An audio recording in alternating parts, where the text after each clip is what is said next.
So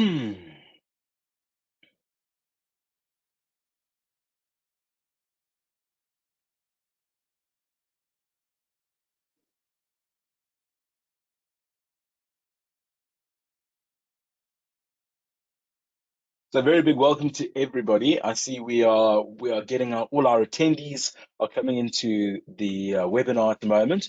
So we're just going to wait a couple of seconds until everybody is in and consolidated, and then we're going to kick off with today's discussion. So if everybody will just bear with us, maybe give it a minute or two as everybody gets in.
Okay, so it's been about 3 minutes now. I think we've still got quite a few people to join, but I think for the sanity and respect of everybody's time, we should probably get the ball rolling.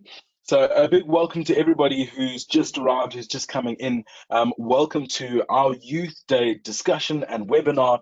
My name is Themba Robin. So I'm a content creator, voiceover artist, and a couple of other small things, but the list could be quite long. And we are joined today by a bunch of our peers, well accomplished leaders and inspiring individuals that we're gonna meet everybody in a minute. So I look forward to introducing everyone to you guys. And today we're having discussions on burning questions that everybody's asking. People want to know the answers to, and basically questions that will help us and you guys, more importantly, to make the right decisions in navigating the current landscape that we're in. It is difficult times, and the more information that you have, the better you can do, and the more agile you can be. And so, as we say, we've got this beautiful panel of individuals who know what's what in their respective fields, and they've taken time out of their day to share a little bit of their knowledge and expertise with us all. So, yeah, super grateful that everybody's here. I hope you guys learn so much today and you walk away from this discussion truly inspired and a little bit smarter. For now, though, Johan is waiting in the wings and he's got a video to show us. So we've got a little corporate minute to share with you guys, and I think that's going to pop up right about now.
Awesome.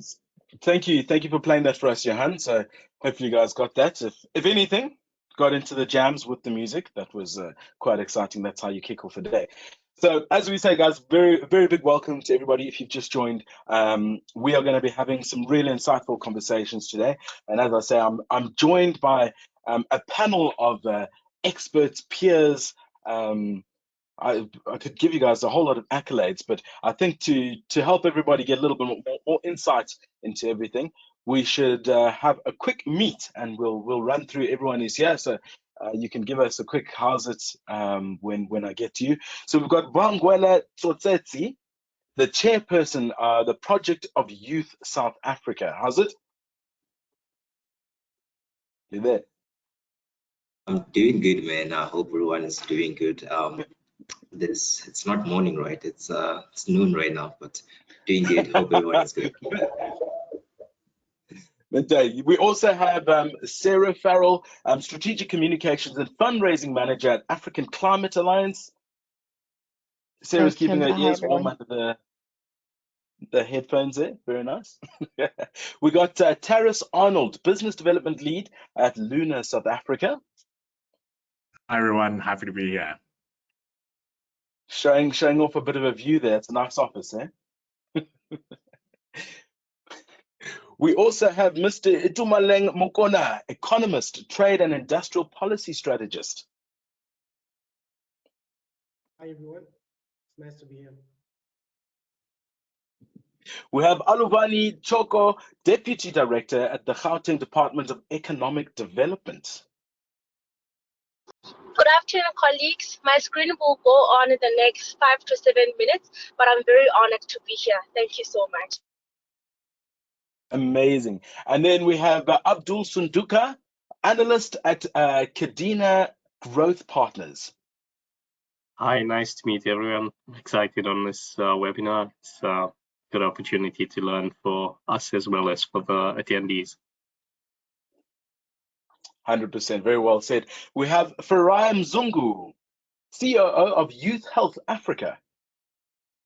Good afternoon, Themba, and good afternoon to everyone on the call. Really happy to be here with everyone today. And last but certainly not least, the man, the legend, we have Tshepiso Malema, founder and CEO of Gamers Territory. Hi everyone, I hope everyone is good, and yeah, I'm hoping to have a good time, and it's a good time already. So, yeah. Amazing, guys. So I think let's take a look at our numbers here, but I think we're going to get rolling. We've got a couple of questions that we are going to be running through, and we're going to be basing our conversation, our discussion off of.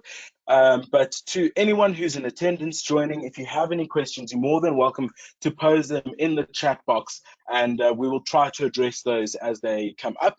Obviously, we don't want to disrupt the flow, but if we can grab your question and give you an answer in a timeless fashion, then we will definitely do so. So one of our first questions to kick off a moment this is so our first question goes like this: considering the high percentage of youth unemployment in South Africa at more than 30%, what is the first thing to consider in our fight to combat unemployment, and why? So we'll all take a little chance to chat about that, but maybe let's kick off with Sarah. Could you give us some insight there? Sure, thanks. I mean, I think there's many things. When you talk about the first thing, I think depending on what perspective you're coming from, there can be many first things. And I think I'll speak about, from my perspective, coming from an organization focusing around climate. And I think often that is considered maybe a secondary issue because people are fighting things like unemployment, things like bread and butter issues. But we see today also some of the floods that have been affecting so many of the areas in South Africa, and the damage that's done to infrastructure. But I think what I would say is that a very, very good opportunity around combating unemployment or finding a solution to unemployment is looking at how we can find green economic jobs. So looking at the just transition away from fossil fuel energy into more sustainable forms of energy, where we're also looking at food security and water stability for a very drought prone and water insecure country, and looking at this as an opportunity to say we can upskill people, we can find jobs that are emerging that some don't even yet exist, and people can really find many jobs as we transition into a different type of economy that really is sustainable for both people and planet. And there are many examples and reports and studies that academics have done around job opportunities in this regard. Amazing. Yeah, I think it's an interesting thing that you bring up there, and I think CTU also speaks about it quite a lot. Is, you know, make sure that your future self is looked after and ready. And I think that the opportunity in jobs that don't currently exist, it's an amazing opportunity for people to try and get ready and look for gaps there. Farai, anything to add? Yes, absolutely. And maybe just a further introduction on what I do. I work for a youth development organization called Youth Health Africa, which in brief leverages the potential of young people to strengthen the healthcare sector. And we do this through a flagship 12-month internship program. And I'm really happy to share more details about what the organization does with anyone on the call that may be interested through the organizing team after the discussion. I just want to say I really like the way that this question has been framed, because I feel like it accurately reflects the urgency and complexity of the challenge at hand. You are right, the facts are grim. Youth unemployment is very high right now, and I think that for many of us on different sides of the conversation, whether it's as young people who are looking for employment opportunities, or as employers looking for skills that fit the jobs that are currently available, even as policymakers that are searching for working solutions to reduce the consistently growing of numbers of youth unemployment, the statistics are simply disheartening. But I think what's really important about having all these facts and all these statistics is that they help us paint a clear picture of the multifaceted nature of the problem that we have at hand. I really like and agree with what Sarah said about the fact that the solution to youth unemployment would not be a one-size-fits-all solution, and that adopting a comprehensive and multifaceted approach is the surest way that we can make significant strides in addressing the issue. But to the question as what would be the first step, and I think we'll all approach it from different angles. But I think for me, I want to argue today that the first step should be boosting the creation of new jobs and increasing the demand for new labor. And of course, this can happen in multiple ways, but I must say, I think what's really great is that South Africa right now is ripe for entrepreneurship and innovation. I think that we have so many brilliant and dynamic young minds around us. And I'm sure on this call here today, it's really important for us to find an optimal way of creating and fostering an environment that encourages young people to put ideas on paper, to incubate and grow those ideas, and also to really execute them effectively. If you could imagine that a third of the young people on this call today could create a small business that employs 1 or 2 other people, and if we could replicate that model in multiple spaces across the country, I think we'd be speaking of completely different statistics and looking at a completely different picture of what youth opportunities for young people in the country look like. But yeah, I think I'll end there for now. No, amazing. I think it's almost like the question of how do you eat an elephant? You got to go piece by piece, and that's it. We can't tackle it as one whole thing. We kind of have to digest it in bits and pieces. Tshepiso, we're going to move on to you, and then afterwards we'll hear a little bit of words there from Mr. Tsotsetsi. So yeah, Tshepiso, what have you got to add to that youth unemployment? Yeah, that's an interesting, question, and so far the insights I shared, the same sentiments. Also, not to sound political due to my surname, I think, even in the previous, the president once mentioned that the government does not, produce jobs, but businesses, do that. And coming from an entrepreneurship perspective, I've seen that, I've seen, business creating jobs. And also on my side, what I do, I'm actually running a gaming facility. So it's called Gamers Territory. What we do, we're trying to advocate for the gaming industry in Africa, and that also comes with skills development, of which I think it's what young people need to tap into, tapping into different skills and monetizing from them. And I think 10 years ago we wouldn't have imagined us just using our skills just to create money. Just currently there are a lot of also careers that are just emerging out of gaming, just from someone sitting at home playing games all day, and they are making a living. And also I think young people should also take advantage of what social media is bringing, and the digital world itself. Things like influencer marketing and such. We've seen a lot of talent rise from just TikTok. So I think those are some of the little things that young people need to actually take advantage on. Oh, very nice, very nice. I think definitely a recurring theme here is that first of all, talking about skills, utilizing our skills, but also that future focused approach to go, what jobs are going to be available in the next 5 to 10 years, and how can we get ready for those jobs now so that we can meet that that merger and join well. Vangwele, what have you got there, sir? Well, I do agree with our previous panelist, especially with the notion that there's no one solution to this whole problem, right? But I think for me, one crucial aspect is to prioritize, rather, is to enhance the quality, and the relevance of our education and skills development, to attack this whole unemployment issue. So I'm just going to mention two aspects, which is the bridging the skills gap, and then also the economic competitiveness, right? And then so in terms of bridging the skills gap, right? So we have so in this country, rather, we have many unemployed youth, right? And most of them, they lack the skills demanded by the job market, right? And also, by focusing on improving our education and skills development programs, I think we can bridge the gap between skills and youth, possesses and those required by employers, right?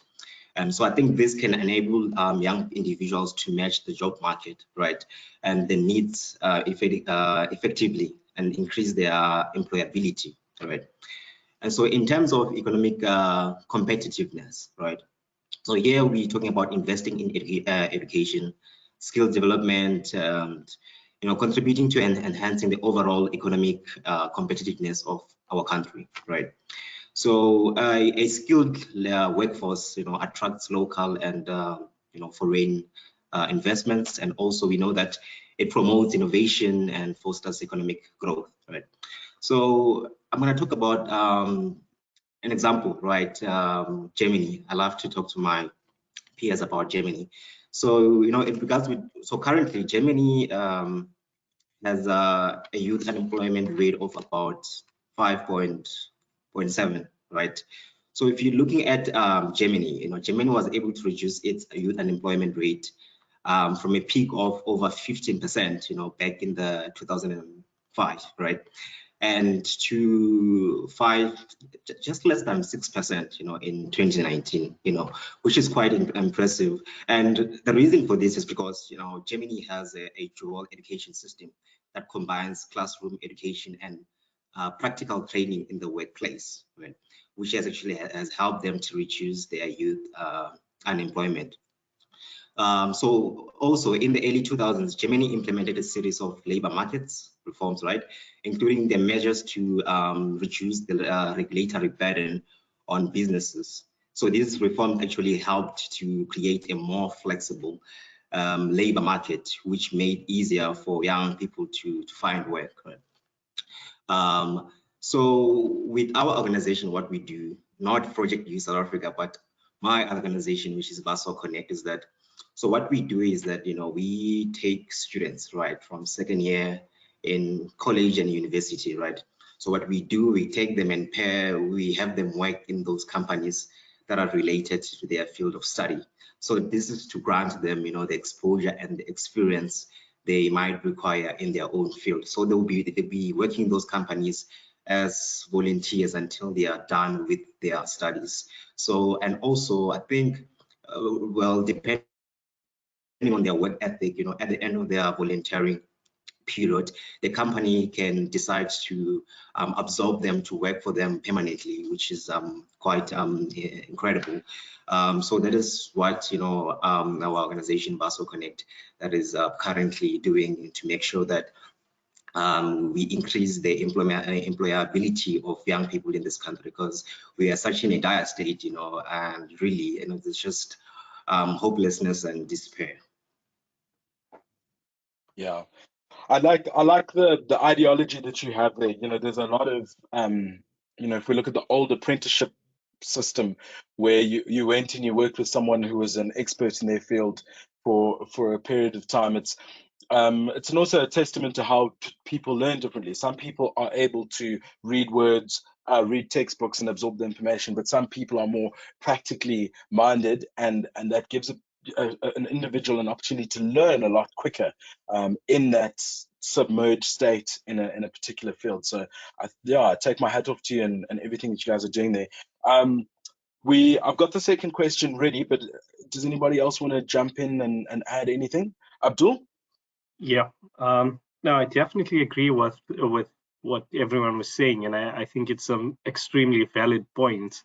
One thing that came to mind while hearing this, and I think it's something that we'll be able to build onto a better future, is the fact that most companies are looking in the short term. How can we drop our bottom line expenditure, and how can we save money? But realistically, we know youth unemployment's at around 30%. Effective unemployment for people that stopped looking, given up hope, we got a much higher number. I think the suffering, it's sad to think about, but it's something that we need to address. But I mean, if we look at things like potholes, for example, there's a mass of people that would be happy to earn a day's bread just helping out and fixing. So we've got enough problems within South Africa, which is a curse and a blessing if we can use them right. I mean, if we use our mass unemployment and start plugging into the holes that we have within our country, we're going to develop together. And if we start bringing up people, there's more customers, there's more economy, there's more flow of cash. And I think that's going to be vital for the next phase of SA. Everyone's looking in a short term, and not the panelists, but I mean in company-wise, people are looking at a short term, how do we increase profits? But I think we need to look into how do we increase the amount of people being able to spend, rather than looking at the amount of savings we can make through retrenchments. Yeah, it's all about perspective. I think that's one of the conversations that we have a lot. Is we're actually all in similar situations. We're facing all similar challenges, but it's your perspective and how you meet that challenge that really makes sense. And yeah, having a positive forward step as opposed to a defensive back step is definitely, I think, a way that we can move forward. So one of the things, Abdul, that you mentioned in that is that I think as South Africans, we're unique in the sense that we're challenged on so many levels on a daily basis.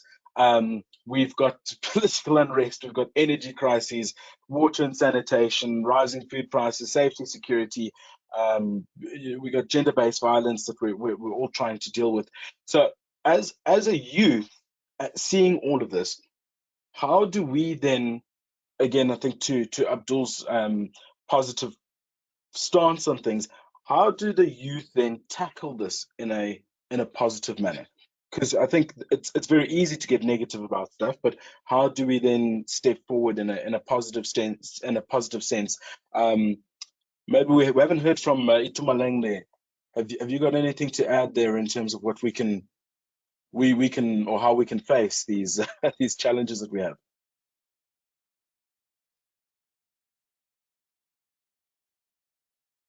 You're on mute, I think. Oh, classic problem. Sorry about that. Yeah. So firstly, coming from an economics background, is that a lot of our problems are very much of structural problems that we have in this country. I'll just like to contribute to the first question that was posed about youth unemployment. And my first thought about what are some of the drivers that cause such large rate of unemployment, particularly among the youth. And one of the things that firstly came up was the skills mismatch issue that we currently have, whereby employers are looking for certain type of skills, and job seekers and among the youth particularly either don't have those skills or they have a different skill set. And one thing that would be important to consider in this aspect is that, particularly from educational point of view, is that young people need to be equipped with skills that will be needed for South African economy. So we need to ensure that young people have skills that are in demand now as well as in the future. And this applies across board, from school leavers up until someone who has a university degree. So this is actually a very structural problem that we need to address in this country. And the second thing is more related about the cost of finding a job. It's actually a very huge problem that I think is in the margins that we don't think about. But for me, it's simple. A person going from looking for a job in economic centers. If you look at the spatial economy of South Africa, a large number of youth in South Africa still live outside of the main economic centers, and that means that they have to incur the transportational cost of going to find a job. They also have to, if they're going to be surfing the internet or looking for a job in the internet, they have to incur data cost. And I just realized that those data costs have not came down quite significantly over the past 5 years. But also the most important thing is around the lack of information about finding a job. There is still a considerable number of young people that don't know how to look for a job, how to prepare for CV, and also how to prepare for interviews. If we can bridge these gaps, I think that we can able to see a significant drop in youth unemployment. And then coming to your second question about what it is that we can do. I'm going to answer this because I can't speak on behalf of everyone, from a personal perspective, is that in as much as what we can do to ensure that young people, one, have a sense of optimism, also they have a sense of agency in tackling their own problems, is through a series of mentorship. We need to be the change that we want to see in society, and you need to be able to adopt some of these young people in our communities to ensure that they're able to look at problems much more differently. They're able to know how to look for a job, how to get into university, and how to equip themselves with relevant skills that are needed in today's economy. Thank you. Awesome. Yeah, I think there's an interesting lesson in that. There's a self-worth. If you're able to find a job, if you're able to provide, and you have that confidence, you will in turn start to affect your environment. And it's a change that happens from the inside out more so than we'll fix outside and then hopefully my house will get better. No, we've got to start with ourselves, fix our homes. That'll fix the neighborhood, that fixes your area, that fixes the country. Taris, what are your views on fixing things? Well, I think fixing things is broad. I think, like we've mentioned, and my other panelists have mentioned, there are a lot of problems. So if you're looking for a problem to solve, you do have quite a varied choice. I think as individuals, it kind of sits on us to, one, be accountable for how we may contribute to those problems, whether it be the environment or safety, sanitation, those types of things. Being aware of that we all kind of play a part, maybe it's big or small, and maybe not all, but we all play a part in a lot of these problems. Secondly, I think there's a lot of value in like taking that accountability and saying, great, I want to try and solve one problem in my immediate area, whether it be in your home or in your community. I think a lot of times people may get caught up in this idea of like solving huge, amazing problems that are going to change the world, and they lose their time running around trying to do that, where a lot of people could probably have a lot more impact just doing a small thing. Maybe it's going to your neighbor and helping them fix their fence, or giving a ride to someone to work so that they can save on petrol. Those small things, I think, do build up over time, and I think we can benefit from a shift in culture in South Africa where we do that. And I appreciate it's hard. We all are trying to working to try and increase and encourage supporting each other and solving the small things one at a time. Amazing. Thanks, Taris. Yeah, I think what you said there about the accountability hits home. Even as I sit here myself, you know, you're forced to rack your brain and go, wow, what are my contributions and where am I able to be more responsible? I mean, maybe I must stop taking 10-minute showers. That helps with the water crisis. It's a small thing that can be done, but yes, let everyone do their little bit. And it's important when you're facing a challenge. Again, I'll use the analogy of eating the elephant. Don't look at it. You can't do it all at once. Take it step by step, baby steps, and through that you make progress. And I think that's all we really want, is to be able to make progress. We're stuck currently. Every little bit of progress helps. Aluwani, are you available currently? Yes, I am available. Amazing. Can we pick your brain about how we can make positive changes in our communities? So I always believe that it starts with us, and I want to echo the sentiments of what my colleagues have also said. Also, some of my colleagues that have went out and made things happen on their own. I always say, look, there are many factors that affect our economic growth and, in fact, our developmental trajectory as a country. And one of that would be the effectiveness of government. Government is not effective. So this is why we need the energy and zeal of young people. Look, we are faced with a rather disconcerting task of leading the social emancipation program to its logical conclusion.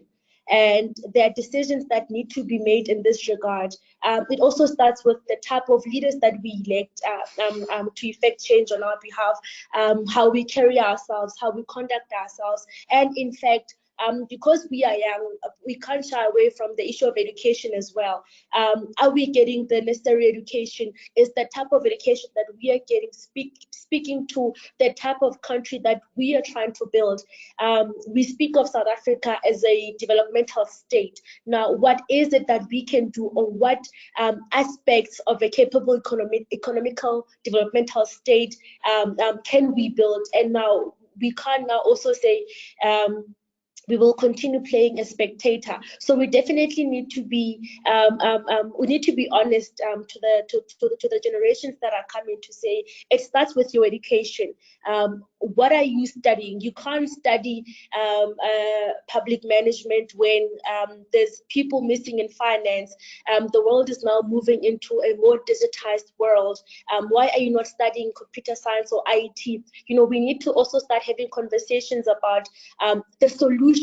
Like, how do we effectively harness our education to come up with solutions to the type of problems that we have? So definitely it starts with the education, and the fact that, as Tshepiso had said, digital economy, digital literacy has become indispensable in the global landscape, and South Africa and Africa as a whole has played a spectator role for so long. So even our economy will be determined by what we do, the education that we give out to people, the type of training that we give out to people. Thank you. Amazing. What a comprehensive answer. I think a lot in that, but a lot of truth being spoken. And again, I think that continuous golden thread that seems to be running through the conversation is, where are we in terms of decision making in securing ourselves for our futures. Before I move on to the next question, we're going to talk a bit of crypto. So we'll start with tariffs. But before we move on from this, is Sarah, Abdul, or Farai, anybody want to chip in into that? Okay, Farai, let's go. Yeah, thanks, Themba. And I think you're right in saying that it's easy to be negative about the situation in our country right now. And I think what makes it worse is that there's this growing narrative going around that young people in the country are lazy, which is simply not true. In fact, I have a colleague in the youth development space who constantly says that she is prepared to physically fight anyone who tries to spread this this false narrative. And I think, to be frank, at this point, I'm also ready to join her. I think there are so many young people who are already working to contribute to positive changes in their community. So many. And I think we've worked with them, we've worked alongside them. I've personally been motivated by so many of them. So my response to this question is more a plea for even more young people to join and support those who have already started. I think the previous speakers really encapsulated so well just how young people can empower themselves, empower those around them, and contribute to these positive changes. I really liked that Itumeleng spoke about being the change that we want to see in the world. I think that I resonate so much with that. I think that in our personal capacity, we have the ability to make a small difference in whatever way that we can. I also did enjoy that Taras mentioned, making those small differences in our immediate environment. I think that's so important. And Aluwani spoke about leadership and the role that young people have to play in this process. I think what I can add to this conversation is around encouraging young people to take part in social activism and advocacy. I think that all of us need to have something that we stand for. We need to raise awareness for different issues that either affect us, the society around us, whether it's in health, gender equality. Activism is always a good way to demand accountability from the leadership around us and to also influence policies on the issues that matter to us and our communities. And I just also want to delve a little bit more into civic engagement. I think that we need to get involved in the democratic processes and make our voices count as young people. Next year, we go to the polling stations, and I think it's important that young people who are eligible to vote register to vote, and that they are aware of the different political parties and movements that are active in their communities. And I think it's also really important to mention that if as a young person you see yourself in a role of leadership, just to encourage that participation, put your name down for different leadership capacities. I think it's important that young people are able to cement their voices in different democratic processes. We are a big part of the population right now, and our vote matters in building a more inclusive and responsive democracy that truly represents our interests. So I think just an encouragement for young people to take part in that civic engagement. Thank you. Amazing. Bangwele.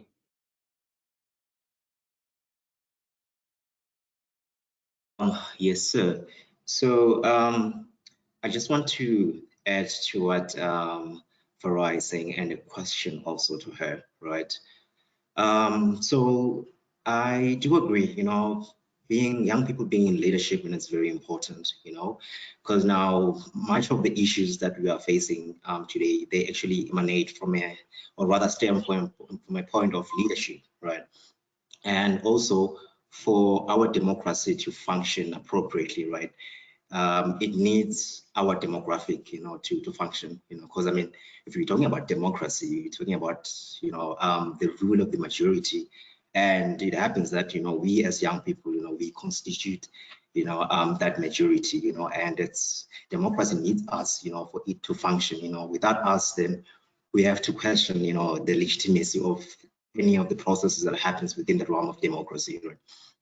But now, last week Friday, I was doing some youth engagements in Newtown Junction, right? asking young people, about how they feel about the current political status quo.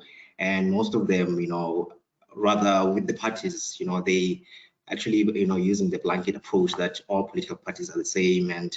And unfortunately, most of them, they just not interested, like, in going to vote next year, So my question to you, Farai, is that in light of what is happening, right, in our country and the issues that young people are facing, how do we then, get them to participate in the processes? Because now most of them, they spend their time trying to make ends meet, right? They're trying to provide for their families, trying to get a job and everything else. So, such discourses about voting and participating is just lasting on their minds, So how do we then, convince them that, okay, this is very important.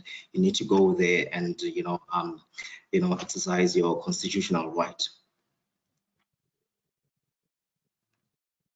Yeah, thanks so much. And I think that's a really important question. And I'd like to implore other speakers on this panel to really engage in it, because it's really important, right? And I think for me, it's a very short answer. And like this conversation about youth unemployment, I think there's many different ways that we can engage young people and encourage them to participate in the democratic processes. But I think the biggest thing for me is to ensure that we are communicating and engaging with young people and ensure that they understand the power that is in their vote.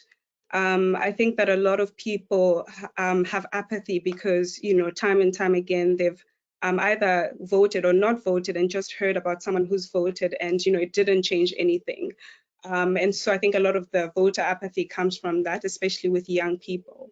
But I think that if we're able to engage young people in a way that makes them understand that, your vote does change something, I think that's going to be a big first step in ensuring that young people are able to participate in those processes. But I really would also love to hear from others around, what else we can do to ensure that we get that civic engagement up for young people.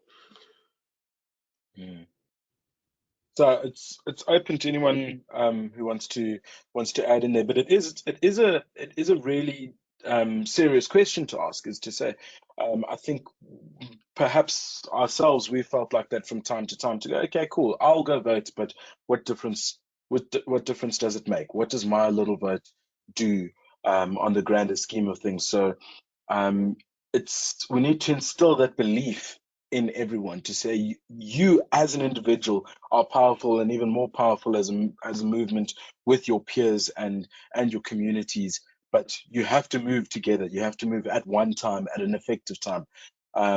Yeah, is that Taris? Is your hand up? Yeah, I think I agree with everyone. There's the importance of voting can never be understated, and I think coming from the history that we have, it's really important that we as individuals take ownership of the fact that we are allowed to contribute freely to how we want the country to be governed. I think another piece, not to add to the homework, but another piece that I would encourage people to do is, I feel like for a lot of the youth and a lot of people in general, and not just in South Africa, but globally, making a decision when it comes to who you vote for and those things, is a lot of it's influenced by your own experiences or a perception that is created by that party or the media or whomever. And I think that allows people or leads people down a path where they do believe that they're voting for one thing, and in fact they're voting for another. And I really would encourage people to take your prejudices and assumptions about certain parties and critically analyze them. Not all of them are the great things that they seem on the box, and not all of them are as scary as they seem either. So I definitely would encourage people to do that.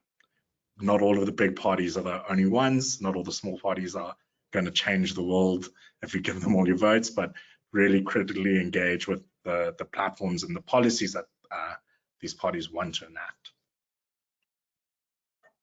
Amazing. Okay, we'll take one last bit there from Vangwela. and then we'll move on to the next question. Okay, I thought like Abdul wanted to say something. Oh, sorry, Abdul, if I missed that. No problem. Look, I think there is the factor of people being disconnected from the parties and being disconnected from the voting process. But I think another thing that that's not being considered also is the accessibility of voting. I mean, you know, it's not a situation like Canada where you're going on your phone and it's cryptographically accepted. It's a case where I'm standing in a queue half an hour, if that. You don't know how load shedding might occur in this stages. So it's going to be interesting to see what 2024's vote's going to be like. But I mean, as a youth, you're used to efficiencies, you're used to technology, you're used to something that can be done at the touch of a button, and now to go stand in a queue and wait half an hour just to make my vote count, it already puts you in a negative space to say, you know what, I'm not going to do it. And I think that's a major problem amongst the youth. Personally, I wouldn't want to stand in a queue. If there was an online system, I'd definitely be voting. I'm making an effort saying that I need to make change, and that's the reason I'd go stand in a queue. But it's something that, you know, if you're already negative about it, it's just going to set the tone. Yeah, you're motivated to make the change, so therefore you will stand in the queue. But someone who's on the fence, someone who's feeling a little like, meh, standing in a queue, not too exciting. So, Vangwele. Yeah, just final thoughts. Abdul, I do agree with you. You know, with most of the engagements that I've been with, young people have been touching about, like, you know, having to introduce e-voting, you know, to the processes, you know, because I mean, we're living in a digital age, right, where most of our young people are in the digitals and, you know, interacting, you know, mostly, you know, they do interact with these politicians, you know, especially on platforms like Twitter and all that, you know. And most of the times when you have like a poll on Twitter, you know, it gets, you know, a number of votes, you know. So I think, you know, in terms of accessibility, you know, I do agree with you on that. And also, I think, you know, to increase the youth voter turnout, really, I feel like, you know, our government has been relying, or rather the political parties have been relying on traditional methods, you know, to you know, approach young people and get them to change their perspective about. So I think, you know, the approach that needs to be used, you know, is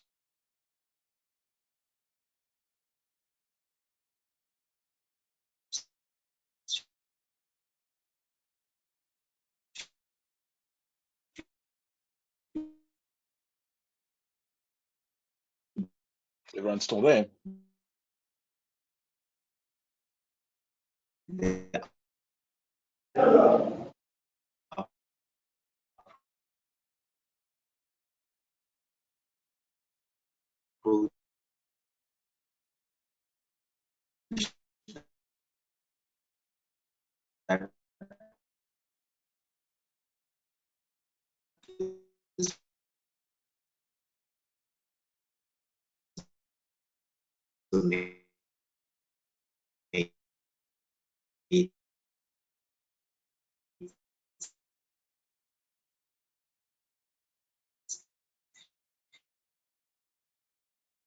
So I'm not sure if that's my line or is everybody else still live?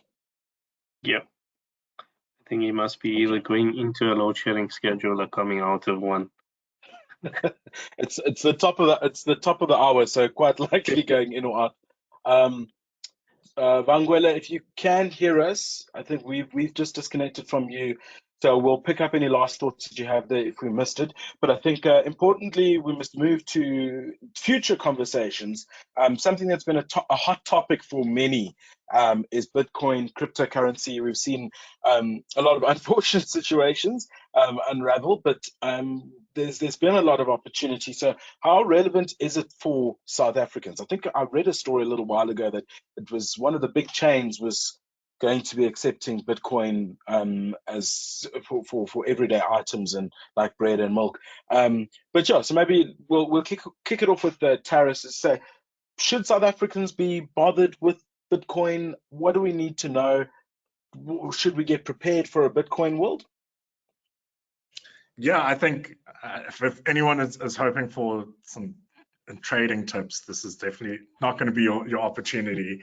I do think what's important is maybe taking a step back from Bitcoin and cryptocurrency, and maybe speaking of the kind of technology that enables it all, which is something called blockchain.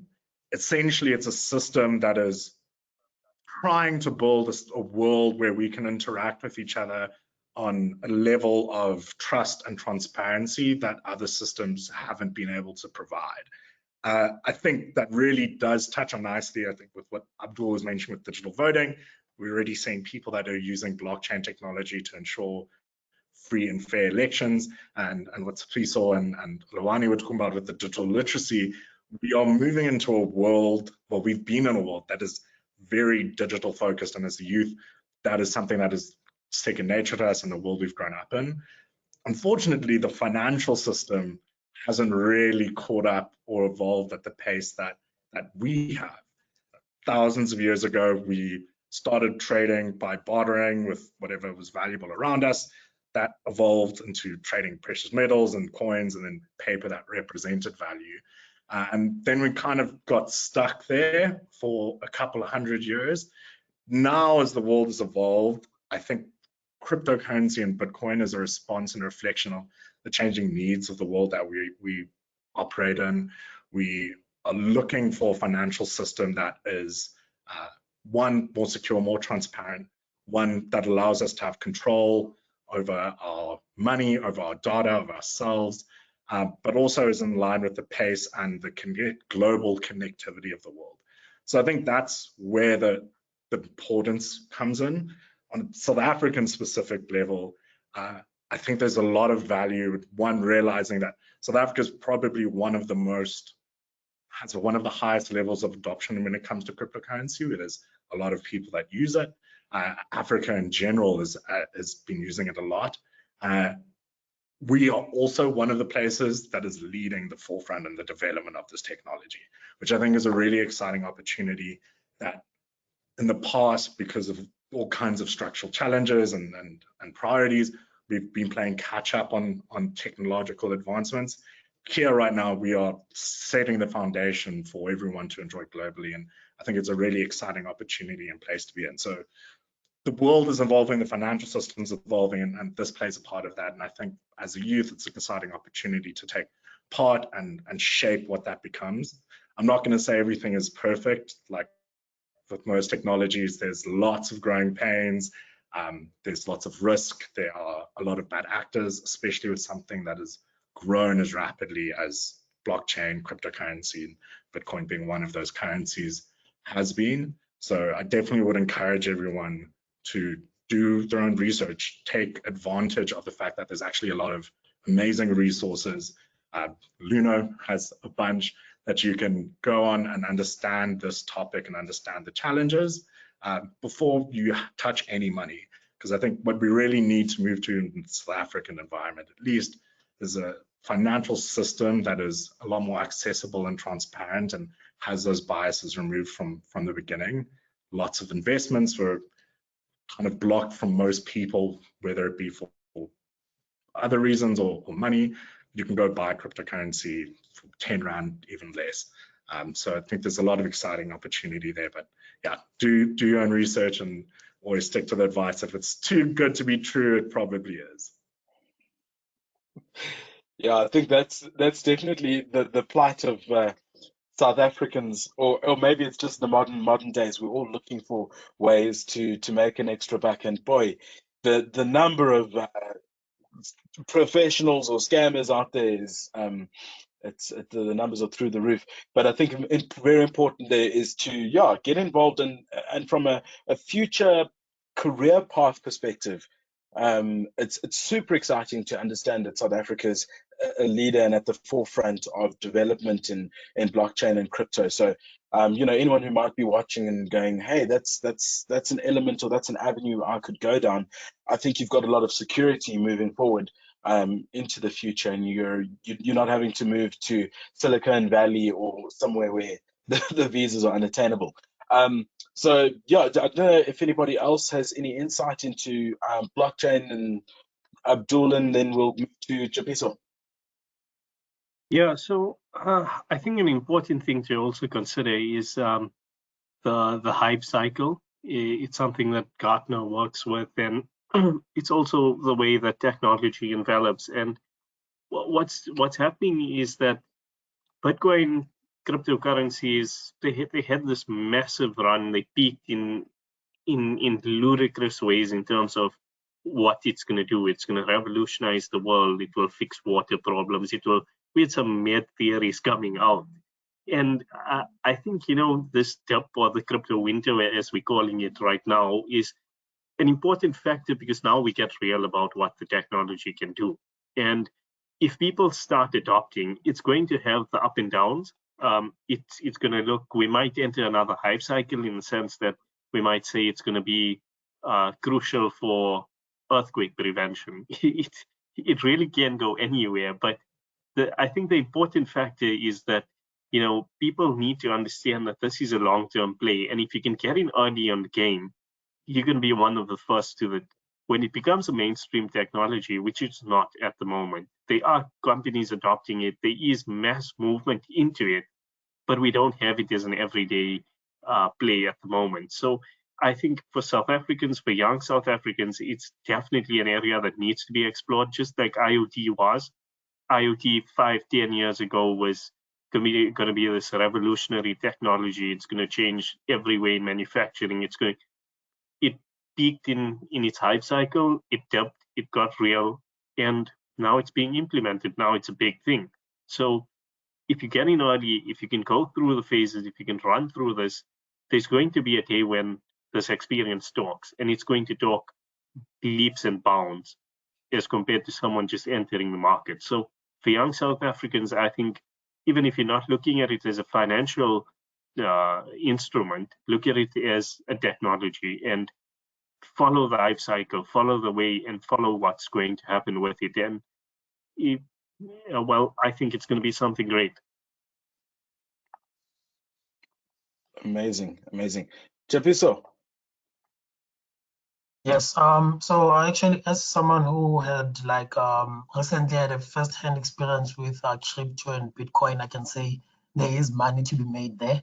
And even in the industry that I'm in, in the gaming industry, there's a concept that we are trying to introduce as Gamers Chokoe, which I think will be the first in Africa to introduce. It's called GameFi. So GameFi is a combination of gaming and decentralized finance, whereby as you're playing a game, let's say a character-based game, as you buy properties, as you earn those points in the game, you earn real money.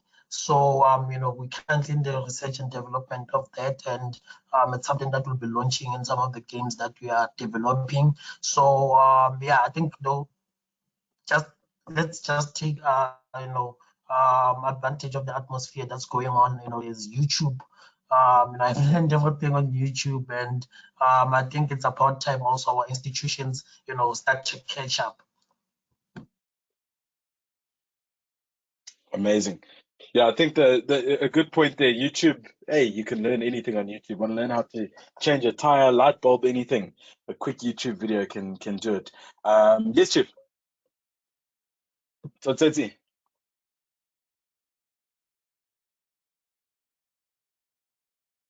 Right. Please, I'm a very curious person, right? So since we are in the digital kind of topic, so the question that I've always had in me is that, so how can the issues of digital literacy and access to technology be addressed to ensure inclusivity? This is for any of our panelists here. Man's coming through with real questions. Anybody want to take that one? I would love to take that one. Mm. I think it's so important. What I think there's two parts of it. There's one where I think there's a perception globally and even to a certain extent locally that an average person doesn't have the intellect or the mental ability to understand financial concepts and financial tools or education, and that they need to be talked down to and protected and shielded from what an economy is and all of these things. And I think it's a really condescending way to treat people.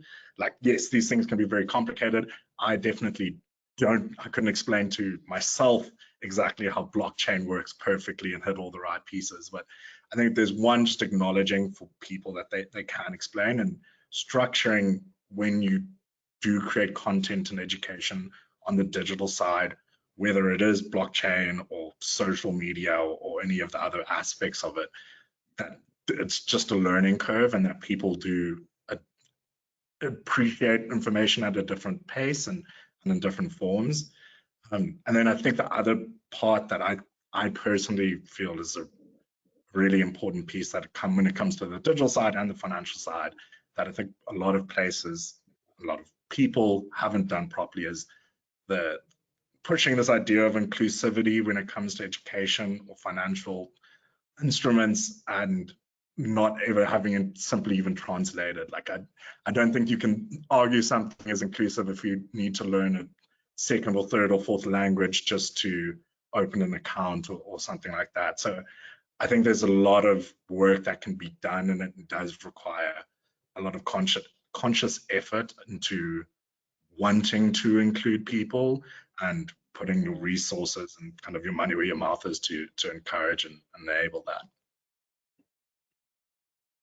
Yeah, very, very interesting insight into that. And I think one or two points that definitely thought-provoking in the inclusivity conversation, and saying, yeah, look, it's great if everyone's been able to learn English and all the literacies in English and everything, but why, if you speak any other language only, or maybe you're not that way inclined, why should you be excluded from banking and investments and future things? Very interesting. So our next question, to move on, if everyone's happy to move on, Sarah. Thanks. I'll try and make it quick because I know you're wanting to move to the next question. I just think to bring a different perspective in terms of one avenue of thought around crypto to think about is also the energy footprint. So with Bitcoin mining in particular, there's quite a large energy footprint. And in a place like South Africa, where we have an electricity crisis, I think thinking just around how, when we're expanding around crypto, looking at what does that energy footprint look like? How can we employ things like wind and solar for that, especially so that we're not also contributing to carbon emissions and to pollution. And I think oftentimes some environmentalists use, or it has been used as an excuse to say, well, oh no, it's bad for the climate, let's not go with crypto because of the energy footprint. But I would argue that also banks and other financial institutions have incredibly high stakes in terms of funding oil pipelines. Like Standard Bank is funding the East African oil pipeline, which has a massive carbon footprint, or will have a massive carbon footprint. And so I think the positives around the blockchain technology and the transparency that offers, alongside thinking about the energy usage in a way that we're not ignoring it, is also important and can enable the technology further and its use. Amazing. Taris nodding furiously there. I have to make sure that you anything you want to pop in there? No, I totally agree with Sarah. I think she said it in the first question when it comes to building businesses and the space we're in. It's like an opportunity to build them in a much better way than they've been done previously, and build them with a sustainable future in mind. And yeah, Bitcoin mining was bad for the environment, and hopefully we can move to ways that it does have less of that impact, so we can enjoy the benefits it provides without having to incur the wrath of destroying where we live. Yeah, no, it's amazing. And like I said, that's that's what's so valuable about having conversations like this, is because it's so easy to have a one thought. Like I had a very sort of single train mind, and points like that I didn't even cross my mind, kind of thing. I mean, so yeah, I appreciate that being brought to light. So we've chatted about a couple of things. Obviously, very important in our transition and the ability to change is obviously we've spoken about changing ourselves, starting the change within yourself and therefore affecting your environment in a positive way. But we are facing, and I mean, I think COVID definitely has accelerated it, but it's something that's been ongoing with the changing of environment, the inclusion of technology, just general problems, sort of our mental illness, um, and the depression and suicides amongst young people. I don't know any statistics off by heart, but I mean, I think they're probably the highest that they ever been. We're hearing stories about young people just having hard times and struggling to get along in society. So maybe Farai, I think possibly this is down your avenue. What can the youth be doing? What can we do for the youth to tackle this, the mental health side of life?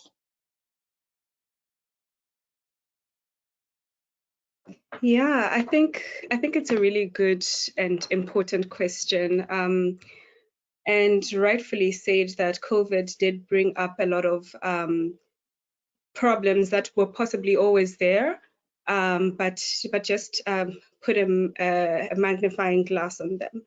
And I think, you know, with mental health issues, and especially in this topic around youth unemployment, and just the, you know, communities and societies that we live in, I think for me, the biggest thing is just around being vulnerable to share, you know, the kind of space that you're in with others that are close to you, that are around you. I think that the biggest threat to our mental health is not having support, or not feeling like we have the support from those around us that can get us out of those states.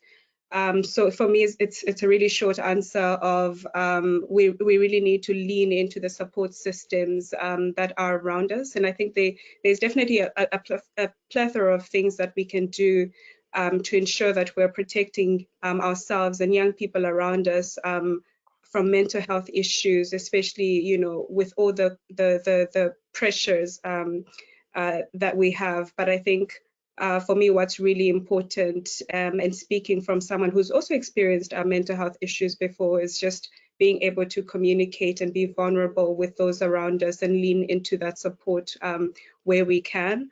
And if we don't have that, I think that there's also a lot of other support structures around us, whether it's through NGOs, whether it's through the public sector, helplines, people that we can talk to, that we can reach into. It's a very difficult thing to do, to pick up your phone and dial a number that you and you don't know who's going to be on the receiving end of that call. But I think that as young people, we need to be open to exploring those kinds of support systems around us.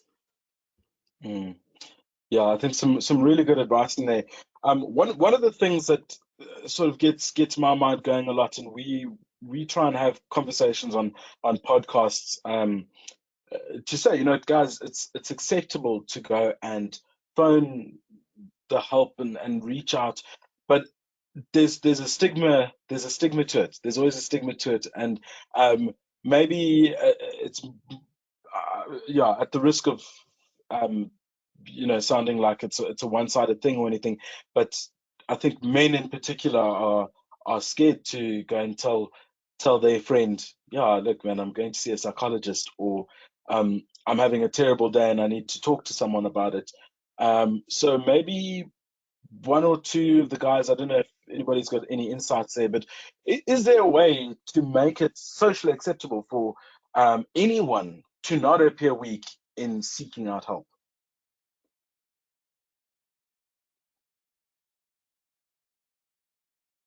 Cool, Abdul. Yeah, so I've been reading a lot about this, and I mean, it's because it pops up quite a bit. I think there's a lot of clickbait articles around it.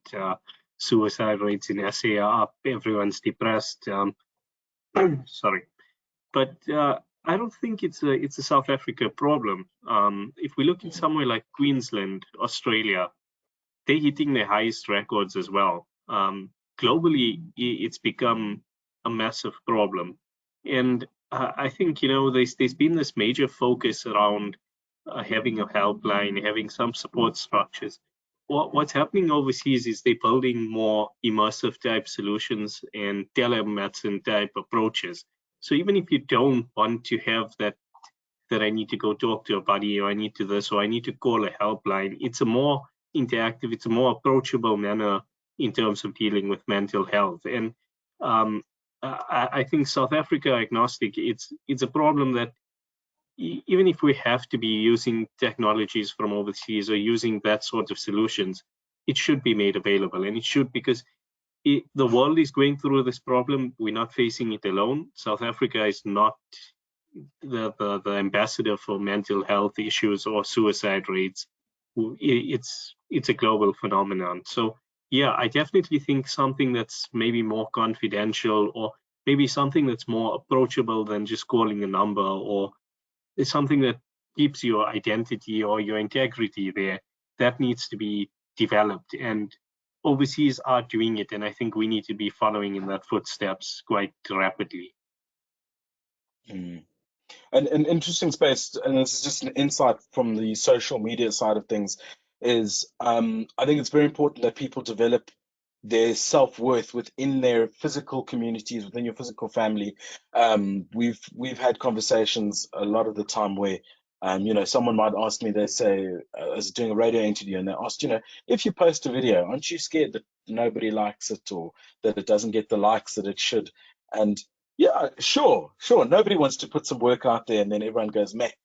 But the safety for me is knowing that I have a family. I can switch off social media, and there's people that love me right in the real world, within arm's length, and that's a very important connection to have. It's a very important grounding to have. And I think one of the elements that's really affecting the youth is a lot of people live almost in their entirety on the platform. So when you don't get a lot of likes, when things don't go your way, that's where your whole life is. That's where your self-worth is attached. So I think, as much as we talk about technology being important for the future, we definitely should keep a mind out to connect to those tangible relationships, and the people that know you for your true value and are invested in your true value. Anybody else wanting to add anything there in terms of mental health or anything? Aluwani? Or Sarah? Okay, we'll do Sarah, Itumeleng. Okay, sure. I think we often think about, I think I agree with everything that's been said firstly, and I think that sometimes we also think about mental health as an individual thing, when really what is needed is structural changes as well, and community changes, community level based approaches. And I think that is something also that can be embedded in businesses and organizations, and how mental health is treated on that level, and how employees are treated with coming to work having mental health difficulties. I think that is also where a lot of the stigma can be broken, in terms of treating it like a real illness, as it is a real illness. And so putting in place, wellness programs within organizations and companies, and encouraging people to bring their whole selves to work, and not to be this version of yourself where you're at home, and this version of yourself where you come to work and where you have to fake flu. When actually you're having a bout of depression. So they also, that stigma can change, I think, at that corporate and organizational level too. Amazing. Mr. Mokoena. Yeah, this is a very interesting topic. I've actually never thought about it before, but as my panelists were speaking, I started jointing down some thoughts. And one of the things that I first thought about is what about how do we increase awareness to young South Africans who are unemployed, don't have access to organizational benefits such as your mental health plans? Is this an issue that is embedded well within the public health sector? And are there any grassroots community organizations that are also quite actively involved in resolving some of the mental health issues? And I ask this question because I've had an experience with a couple of people that have had mental health issues. And as I reflect on it now, is one, I don't think that they were aware at the time that this is the kind of problem that they have, and this is the ways that they could go about it. Secondly, they didn't know who to turn to in terms of support that they could receive. And it's also about the education around mental health. So how do you go on your own individual, as an individual, solving the kind of issues that you have? How do you reflect about the problems that you're currently facing? And just to answer your questions about how do you normalize these issues among men, one thing that I try to do in my own individual capacity is to listen without judgment. In that way, people can actually come to you more often. Yeah, there's a saying that goes, you know, some people, when we're having debates or discussions, some people listen to poke holes in your theory and get a one up, and some people listen to understand. And I think similarly, sometimes you need someone who's going to listen just to be an absorption.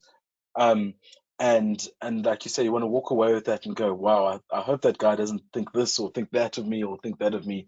And I think having someone like that in your circle is super important and very beneficial. How's everyone feeling? We're happy to move on? Cool. Aluwani, are you there? So. Yes, I'm here. Okay, cool. Maybe I can address this next question. We'll kick off with you there. So we talk about, you know, the youth having to look for those opportunities, try and find and strategize and look for stuff to place themselves in favorable positions. Obviously, one of the arguments that's age old, it's older than time itself, is you need experience for a job. But you need the job for the experience, and you know you sort of find yourself in a rut. So as the youth, specifically in South Africa, what should everybody be doing as a plan to get employed, to make themselves more employable? Perhaps it's an insight as to you know, how the hiring processes has changed into, you know, the more recently. But what should a young job seeking individual be doing to align themselves with employment? As I say, Aluwani, we'll kick off with you. Okay, I think the quickest way to establish yourself is by volunteering. Farai earlier on spoke about activism, and you can be an activist in a number of spheres in society. It's not just in politics. You can volunteer in Gift of the Givers, and it's not only where there's a shack fire and you go and assist there, but there are practical things that you do. You can assist with their accounts, can assist with their communications and a number of areas, so that it at least gives you a know-how in a particular area of what it is that you want to do. I always say that the quickest way to get where you want to go as well is also discipline. I know that a number of us actually lack the discipline in doing a lot of the things that we want to do, and we say, no, I'll do it tomorrow, you know. The ill discipline that comes from procrastination as well is what is not setting us apart from everyone else. I always say, look, South Africa can equally be a labor-intensive country, and there are so many opportunities that we may be sleeping on. And of course, in part, I do blame the government for not effectively communicating the various opportunities that government has.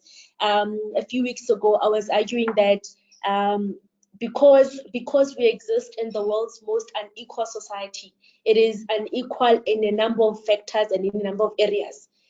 For instance, when we speak about language barrier, when the NYDA goes to a township in Soweto and they speak about their offerings in English, what about the 70% of the people that do not know the language and can then not even try to comprehend whatever offering that there is? So let's also implore government to break down the language and the different offerings that they have, because there is a lot. And also let's also try to encourage our peers to volunteer.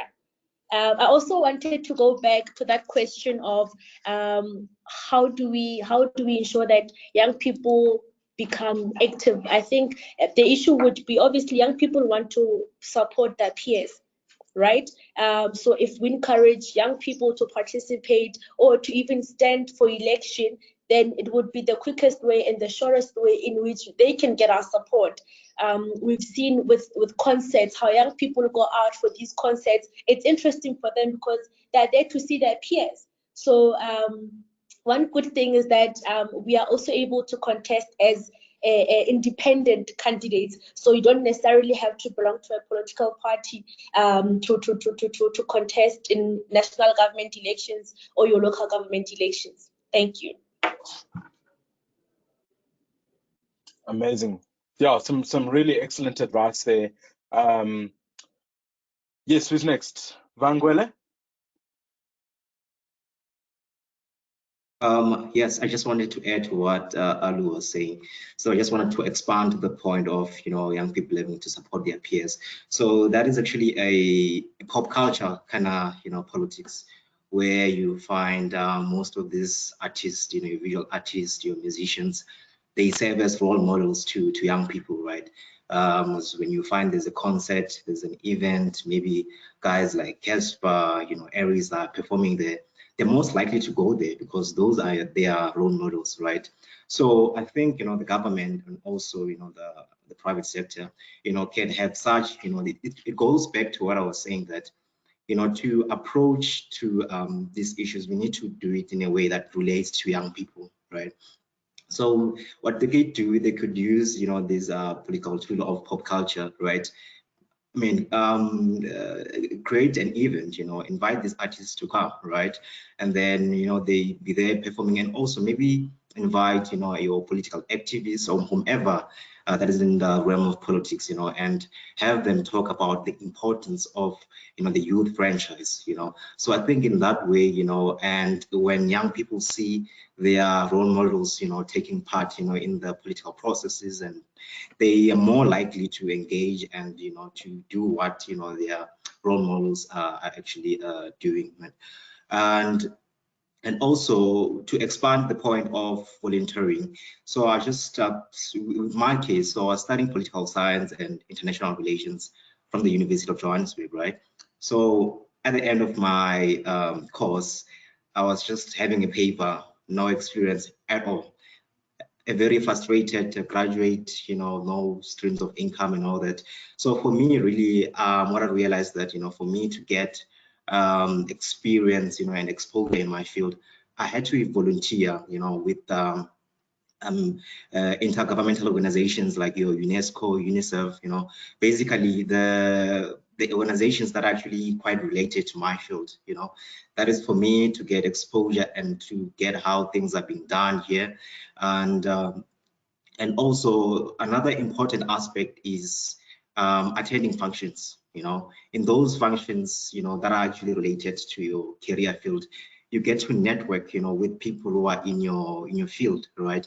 You get to understand their journey, how, they came about, the journey, what is it that they did, and you get some insights, on how you can start, So for me, that was the journey, volunteering, attending those functions, networking with them, and I think, that is what young people should look into, because I understand, I mean, after, finishing your studies, you want to get a job, start earning and all that. but the current, atmosphere in South Africa doesn't really allow, for that. And also our education system, it's not really preparing our young people, to be competitors, in the global, job market. So that is where I actually wanted to expand on. Yeah, I think very importantly that you brought up there is the networking. I think so few people understand the value of networking and the value in a network. There was a story I read about a guy. He worked in a particular industry. He had a podcast. It was going for some time. Eventually, him and the guys who were producing it, they had a fall apart, and he found himself without a podcast, having to start from scratch again. But the value in his network allowed him to get back up and running in a matter of weeks, because he knew the right people, he knew the potential investors. People had seen that he had a track record, and I think that's maybe also a very important element that you guys have expressed in the volunteering thing. It's the same as meeting a musician who tells you they're a musician. You say, okay, can I hear anything you've done? And you go, oh, well, I haven't recorded anything yet. No, go and get whatever experience, tangible experience you can from the world. That way, when you are in a room of people networking and someone asks you a question like, oh, you're interested in this, what have you done? You can say, well, I've spent 2 weeks trying and pushing in this particular field, and this is what I learned from it. And I think people have a lot more respect for someone who's taken time to actually pursue things. We're rocked into a false sense of security that something will come to us. It's not the way life works. We have to go out and actively pursue it.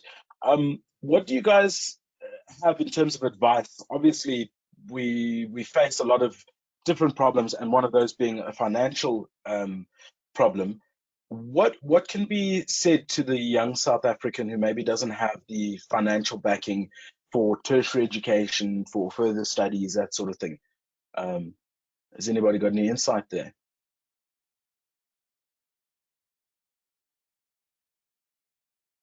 Maybe is there any advice to give in terms of companies that offer, from a CSI perspective, bursaries, tariffs? I think we kind of covered it earlier with Tshepiso mentioned it, the learning things on YouTube. Well, I don't think you should learn everything on YouTube. It is a really good indication of the resources. The fact that there are a lot more resources available and accessible to learn from than there were 10 years ago, 20 years ago. I think most of our parents probably grew up in a time where the only way you would learn something is by going to a library, and even that could be challenging, going to university and having to go through a really structured formal program. So I do think there's a lot of online resources, and if you can find a way to get access to it, there's a lot of fantastic free resources. Things like Khan Academy got me through first year stats, I can admit, and really just immerse yourself. I work with people here at Luno who are fantastic software developers and are completely self-taught and absolutely toe the line with all of the guys who got fancy BScs and all of the things. It's great to live in a world, I think, now where you don't need to follow those traditional, usually very expensive paths. I mean, we all know in South Africa that university is not accessible to 99% of the people that try and get to it. So that would be my 2 cents. Mm. Yeah, I think that's a very cool optimism in that, and it's exactly true what you say. There are so many ways to skin a cat. There's so many routes you can take, and we see it. Some guys take the direct route. They do school, varsity, boom, there you are. Some guys take a longer route. Some people go through a whole nother career before they end up where they want to be. Abdul? Yeah, just to build on that, I definitely agree. Things like Coursera and Udemy, and I mean, a lot of the organizations, banks, things like that are actually promoting. So I know FNB, as an example, what they do is with their eBucks program, you get a certain discount on Udemy courses every month. I think you can take on one. Now, the thing is, companies are looking for the skill. You might not get the big cushy job with a 100K salary as a computer science graduate would, but you're going to get that experience, and that's what's vital. The computer science student had to go 4 years and learn, suffering through university. So the moment you entering and you're getting your foot in the door, it becomes on you to actually climb up the ranks. So by doing things like Udemy or Coursera or anything you can basically learn, it's only going to benefit you. Get your foot in the door and show your opportunity. I don't think every single person that's made it to the top has started from the top. It's actually the complete opposite of that. A lot, 90% would have started at the bottom and worked and worked and worked and got to the top. And I understand opportunity is what counts. So take the short courses, get the opportunity. And once you have that opportunity, don't mess it up, because it becomes on you to actually now climb. Amazing. I think Tshepiso wants to jump in there, but I think too what you said also is, I know a lot of companies that have to look internally when employing people from new positions. So a lot of the time, the first phase is looking internally before you do an external hiring process. And so exactly that. If you're in at the ground level and you're putting in the work and you're learning on the side and investing in yourself, if you want a management position and that comes up, most companies will look internally first and you say, look, I'm ready for this. I'll accept that challenge, and climb your way up there. Tshepiso, did you want to jump in? Yes. So I actually wanted to also mention about the power of mentorship. There's actually so much value someone can get, from just learning from people who have been there, especially in the entrepreneurship space or the creators, space. We have to, also be teachable enough to be mentored, because the only way it can be, effective, in our journeys. And also, I think, I think mentorship. Let's also look into mentorship. Doesn't mean also having someone to have a coffee with every month, so that they can tell you everything. They can learn from someone's journey from just reading their books, just watching their stories on social media. Okay, what are they up to? Because a mentor of mine once told me that you cannot copy your role model's bank balance, but you can copy their habits, which will then eventually take you to their bank balance somehow. So let's have people that we look upon, and maybe just also try to follow what they do on a daily basis. Then I think that will also take us to the next step. Amazing. So I think we're probably going to get ready to wrap up. If anybody's got any questions, you're more than welcome to post those. We'll address them as quick as we can. But I thought maybe to round up, maybe each person can take an opportunity to share a final thought, a final little bit of advice, and then perhaps if you share advice commonly on your socials or anything like that, if you're more than welcome to share your socials. So I think a lot of people will get the feeling that they know you guys a little bit better, and it's always nice, as you say, to have that role model in the mix to follow, to copy the habits of. So let's kick off with Vahangwele. Parting words there from you, sir.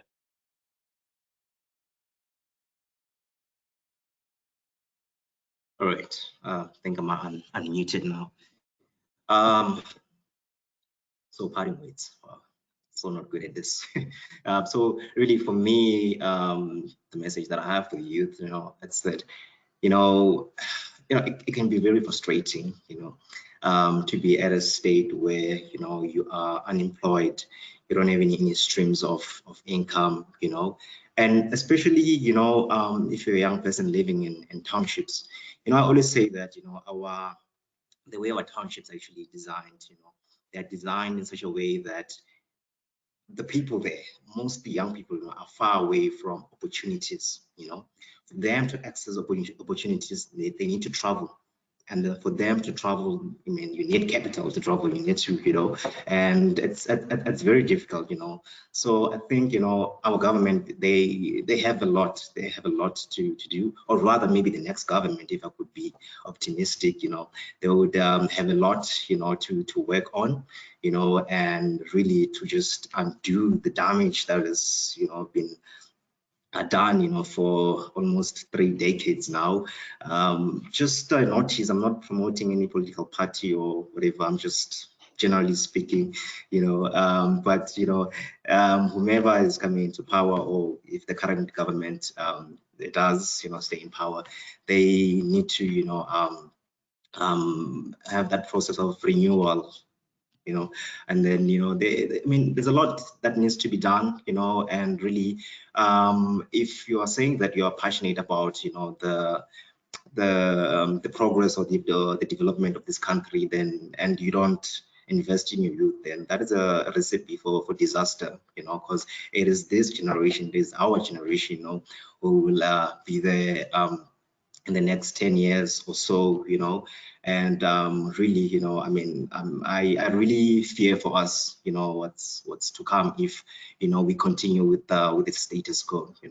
There's a lot of potential in this country. There's a lot of young people, who are really want to make a difference in this country, who are very patriotic about this country, but they just like relegated to the sidelines, but I think, we definitely need to, harness, that potential, and, I think South Africa, has the potential, to be the powerhouse of Africa, or I mean, even the world, so this is a very beautiful country, and, we need to work as a collective and, make it work for us, and, our partners or whomever's, working with us. But those are my parting words. And on the socials, I'm mostly on Twitter, so it's just Jamal _ so yeah, those are my parting words. I'm not sure if it's parting words, but in any case, thank you.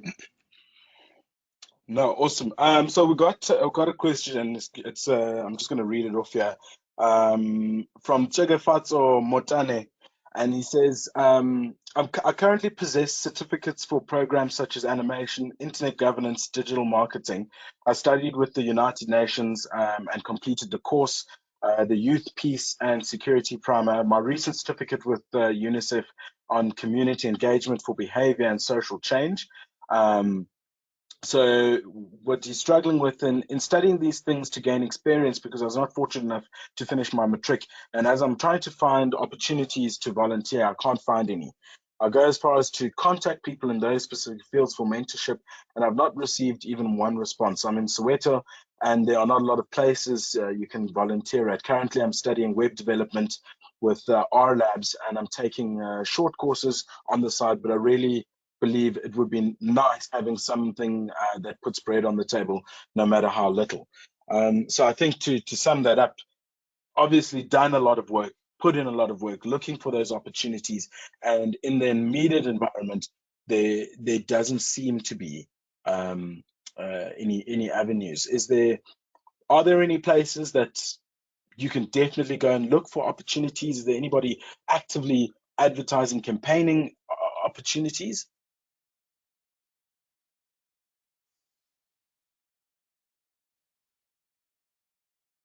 Maybe Tshepiso, since you're in the gaming and computing section. Yeah, so actually also I don't know how I can share my contact details with him, because we actually also are trying to get into the animation space, and Okay. I was actually trying to learn animation myself, and that's why I was like, nah, I actually have a lot on my plate at the moment, and there are people with such skills, so why not just try to collaborate and see what you can do. So I don't know if it's safe to just share my email here, but safe zone. We'll connect you guys. Yeah, maybe they can get you on the socials. I'm sure Chokoe is listening So make sure across all social media platforms, I'm Tshepiso Malema. And also, just for my parting words, not to waste time, I think, young people are not lazy as, we're being perceived. Just look at us. Just look at this trip. That's what I can say. No, amazing. So yeah, let's move on then. Sarah, any parting words?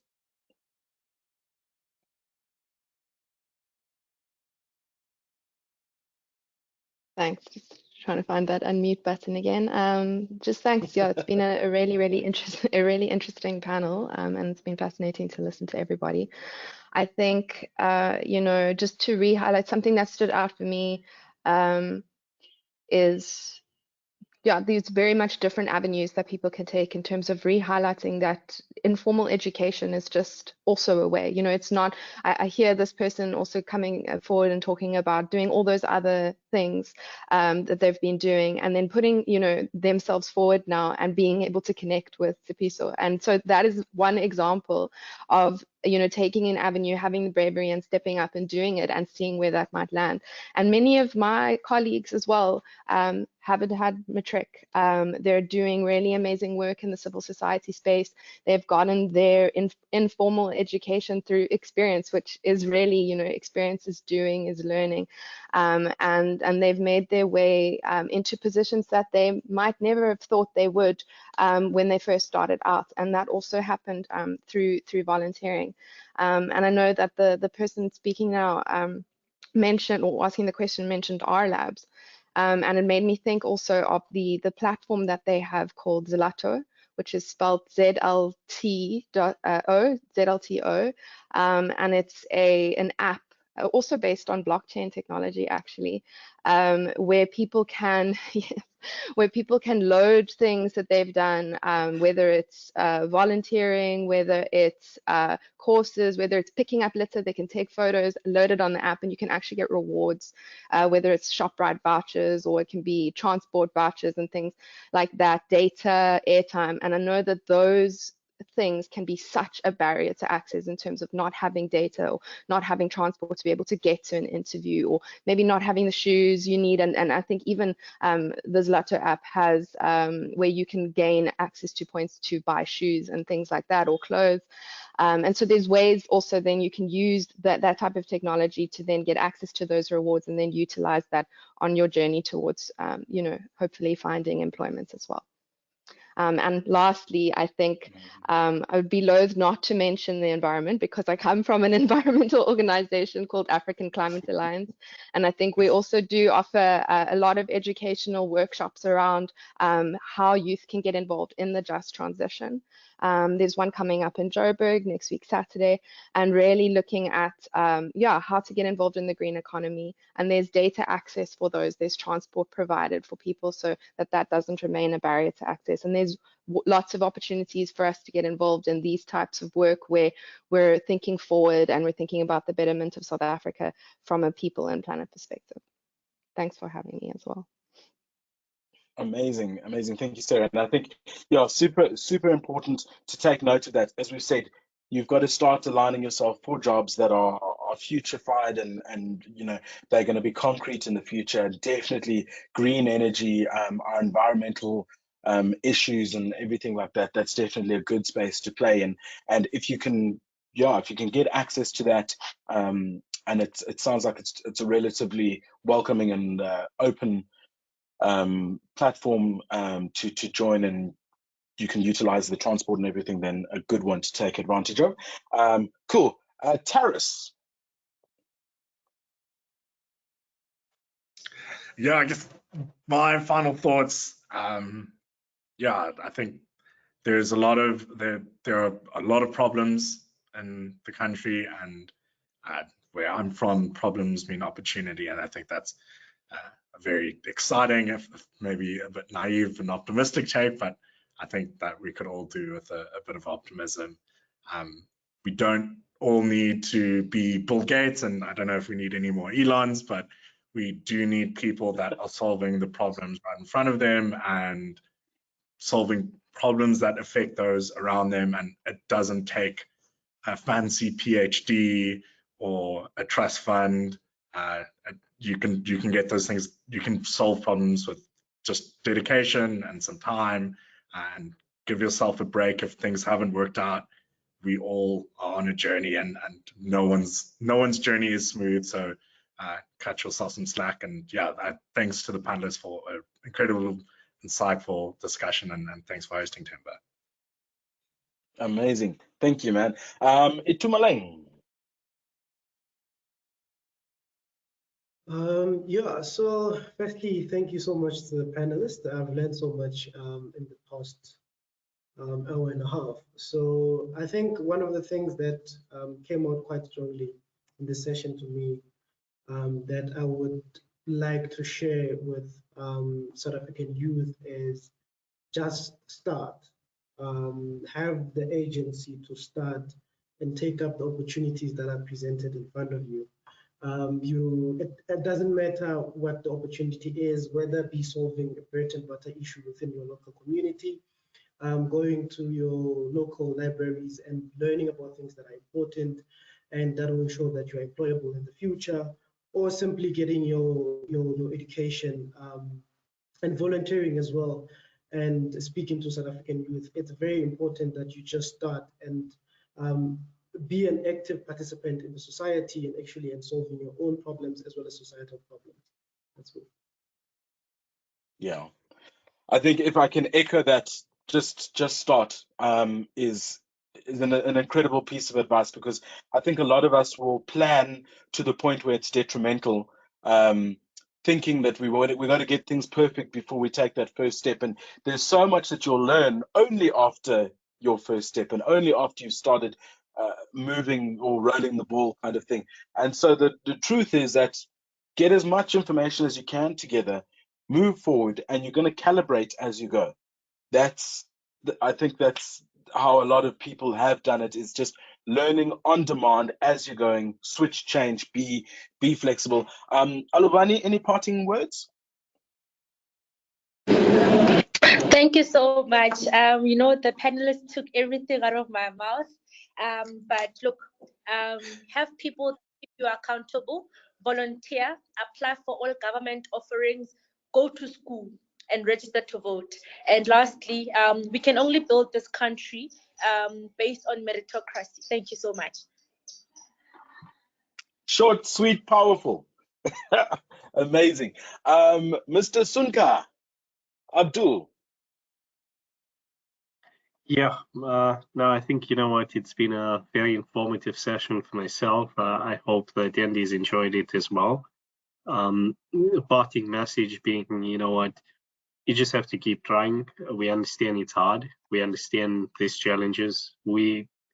Personally, we're not immune to them as well. I think we also face some negativity. I know a lot of the time people tell you want to live in SA, you live without reading the newspaper, but I think, you know, that's the wrong precedent to set. We need to face our challenges, we need to stand tall, and we need to stand together. So we understand your plight, and we all are in this together. So work hard, just put in the effort, and, you know, if you take that first step, certainly somewhere along the line, it's going to work. And I mean, in those looking at jobs and trying to get positions, remember, it's just keep applying, keep trying. You only have to get accepted at one place. So if you apply at 1,000 and you get that one, you've done. You're not going to be taking 20 jobs at the same time. So go for it. Your probabilities are stacked in your favor. Amazing. Thanks, Abdul. And I think, again, we bring up that the example of the gentleman that asked the question just now, Chokoe, is put yourself out there. There are resources. There are definitely resources. You know, the likes of having these panels and these discussions. This stuff is happening, and I mean, I think all of us that are here on the call today, we can agree that we want the best. We will do whatever we can to put out positive messaging and essentially, for lack of a better analogy is to say we'll send that elevator back down for the next person to come up, so that so the elevator could just work and keep bringing people up. So yeah, keep your eyes open for the opportunities. And on that note, Farai, if you will give us your words of wisdom, please. Yeah, thank you so much. And I think thank you to everyone who's been able to stay until the end of the webinar. So Abdul mentioned earlier that South Africa doesn't exist in a silo, and that the problems that South Africa faces are not unique to us. And I think that for many people, there's an ambition to look for opportunities to study and work abroad. We didn't really get to discuss this, but Themba, you mentioned earlier that the more information we have at our disposal, the more agile we can be. And I think there's a lot of opportunities that are available for young people outside of South Africa. It's an opportunity for young people to go and build their skills, learn about new cultures, experience something different, and bring all of that experience back to better our country. I myself, I'm currently in the UK. I'm studying policy at the University of Oxford. I've been very fortunate to be granted a full scholarship that covers both my tuition fees and my living expenses. And there's so many other opportunities like that that are available for young people. I do have a resource. It's a short PDF document. So if anyone is interested in opportunities for studying or working abroad, they can just post their email address to the questions. I'll get those emails and I'll send it around. But I think just as a parting word, you know, there are lots and lots of opportunities. We live in a global village.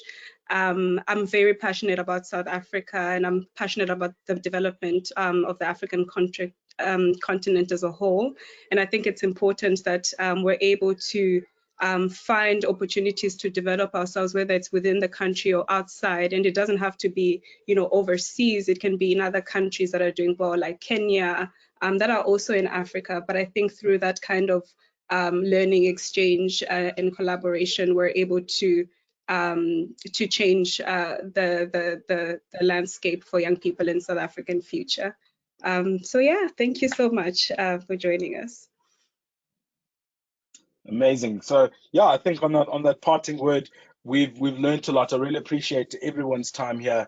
It's energizing and invigorating to have these conversations, and you know, sometimes you feel like you're a one-man army trying to fix the world, but getting together in these sort of settings and having conversations with like-minded people is super powerful. It's yeah, it's motivating. So thank you to everybody for sharing your time with us, sharing your knowledge and expertise.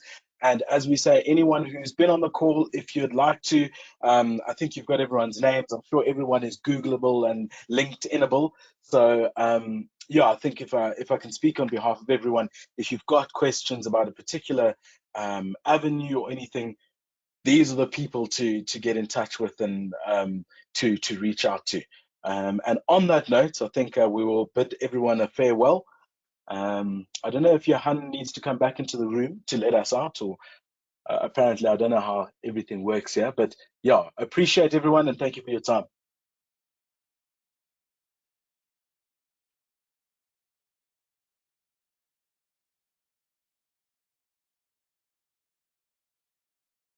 Cool. I'm assuming we all just click out, I think. Cheers, guys.